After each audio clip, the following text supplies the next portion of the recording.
1973년 위험한 독극물로 기피 대상이었던 이 보툴리늄 톡신이 극적인 반전을 맞이하게 됩니다.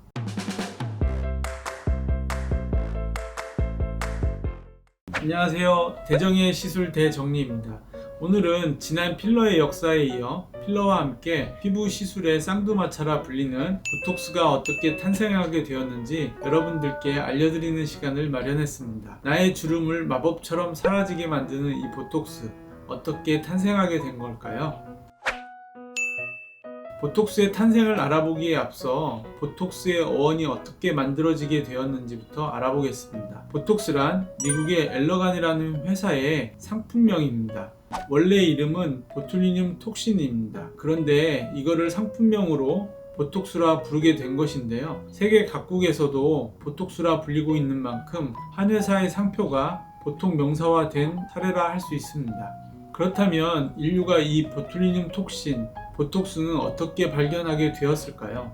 보툴리늄 톡신의 시작을 알기 위해 2차 세계대전이 한창이던 1944년 독일로 가보겠습니다. 이 당시 독일에서 아주 특이한 사건이 발생하게 됩니다. 식중독으로 무려 200여 명이 넘는 사람들이 사망하는 일이 벌어지게 된 것인데요. 원인을 알아내기 위해 많은 전문가들이 분석을 한 결과 식중독으로 사망한 사람들이 소시지 통조림을 먹었다는 공통점을 찾아내게 됩니다. 유통기한이 넘는 소세지에서 나온 박테리아가 식중독을 일으켰다는 것인데요. 이 박테리아에 의해 맹독성 화학물질인 보툴리늄 톡신이라는 독극물이 발생하면서 200여 명의 사람들을 사망에 이르게 한 것이죠. 이 보툴리늄 톡신은 위험한 독극물로 정의되면서 한동안 기피 대상이 되게 됩니다. 그런데 1973년 위험한 독극물로 기피 대상이었던 이 보툴리늄 톡신이 극적인 반전을 맞이하게 됩니다. 미국의 안과 의사인 앨런 스콧이 보툴리늄 톡신이 눈꺼풀 경련과 근육이 과하게 수축되는 현상에 효과가 있다는 것을 알게 되었죠. 의학적으로 긍정적인 효과를 얻을 수 있다는 가능성을 발견하고 10년 후 우리나라에는 민주화 열기가 불던 1987년 캐나다에서 캐러더스 피부과 의사가 보툴리늄 톡신이 피부의 주름도 사라지게 한다는 것을 알아내게 되었습니다. 이 보툴리늄 톡신이 신경 말단에서 근육 수축을 일으키는 신경 전달 물질인 아세틸콜린의 분비를 억제하게 되는데 그 결과 일시적으로 마비가 되고 근육 위의 피부가 쫙 펴지면서 주름살이 없어지게 되는 기능을 확인하게 된 것이죠. 위험한 독극물로 여겨졌던 보툴리늄 톡신은 이렇게 의학적 가치를 가진 새로운 가치를 얻어내게 됩니다. 하지만 2000년대까지만 해도 보톡스는 성형수술로 인식이 강해 많은 대중들에게 외면을 받았고 값도 비싸다는 인식이 만연해 있어 보톡스 시술을 꺼려하는 분들도 많았습니다.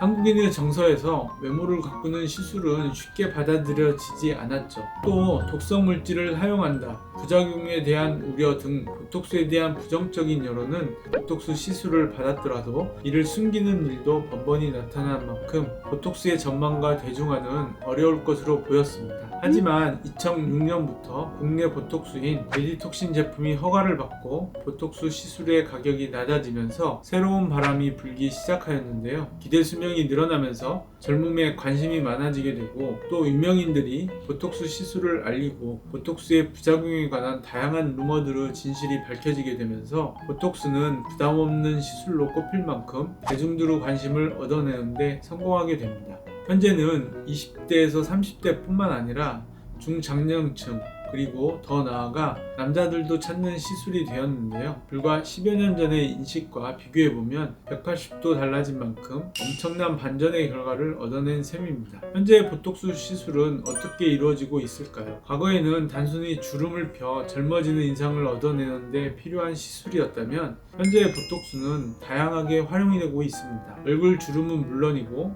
사각턱, 입꼬리, 콧볼 등 외모적인 컴플렉스가 될 수 있는 부위도 해결하고 승모근, 종아리, 허벅지, 팔뚝 등 체형 관리에도 효과를 얻을 수 있는 시술로도 많은 대중의 관심을 받고 있습니다. 또 다한증 보톡스는 나의 신체적인 문제를 해결할 수 있는 시술로 보톡스의 의학적 가치를 높여주고 향후 보톡스의 더 큰 발전 가능성을 보여주고 있습니다.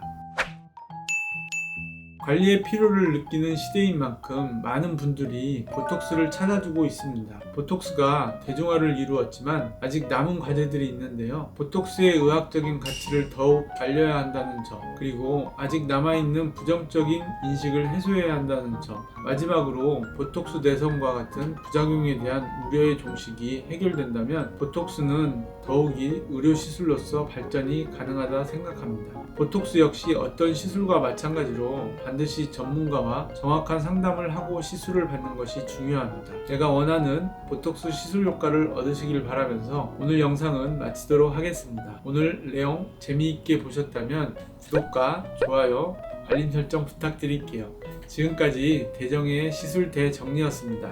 감사합니다.